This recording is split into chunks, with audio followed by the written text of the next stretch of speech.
It seemed today that about the only thing that could make the disaster in the French Alps more tragic was learning that it was intentional. Today, prosecutors said that First Officer Andreas Lubitz, a 27-year-old German, deliberately crashed the Airbus A320. All 150 on the flight from Barcelona to Dusseldorf were killed. But why did he do it? And what do we know about him? Our team of correspondents has been searching for answers, and first we'll go to Phillips in France. To the heartbreak and grief of the dazed families of the victims who have begun to gather near the crash site, shock and even disbelief have now been added. It wasn't an accident that killed their relatives on this mountainside. The French prosecutor says it was murder. The evidence comes from the battered but still readable cockpit voice recorder recovered from among the disintegrated wreckage of plane and people strewn down these slopes. For the first 20 minutes of the flight, the cockpit conversation is technical and normal. Then, with the plane at its cruising altitude of 38,000 feet, the pilot is heard to hand over control to his co-pilot and leaves the cockpit, presumably for a bathroom break.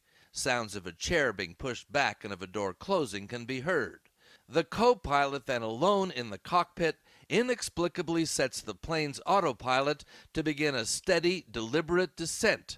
Data from an aviation flight tracking service shows the altitude setting was turned down to 100 feet, its lowest possible level. And French prosecutor Brice Robin said setting the plane onto its fatal gradual dive was a deliberate act. When he is alone in charge of this plane, he uses the flight monitoring system, which starts the descent of the aeroplane. This action can only be done voluntarily. It is not automatic. The pilot, now locked out of the cockpit, knocks on the door to try to get back in. The co-pilot doesn't respond.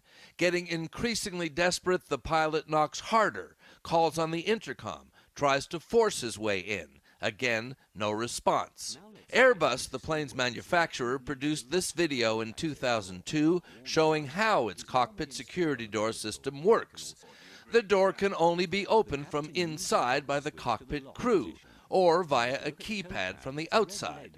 But the cockpit switch can override any attempt to get in.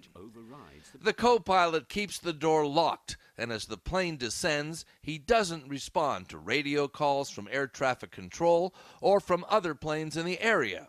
The only sound is of steady, measured breathing. Andreas Lubitz was conscious and in control until the end. The victims only realized at the last moment, because on the recording you only hear the screams literally on the last moments of the recording. In the cockpit he answered nothing. He never said a single word. In Germany, the airline's owners could only express shock and remorse themselves. This wasn't suicide, Lufthansa's CEO Carsten Spohr said. When a man is responsible for ending 150 lives, there has to be another word. The families of the victims were the first to be informed how their loved ones died. But Scott, they and the rest of the world are asking another question: why? Phillips, now near the scene of the crime. Thank you very much.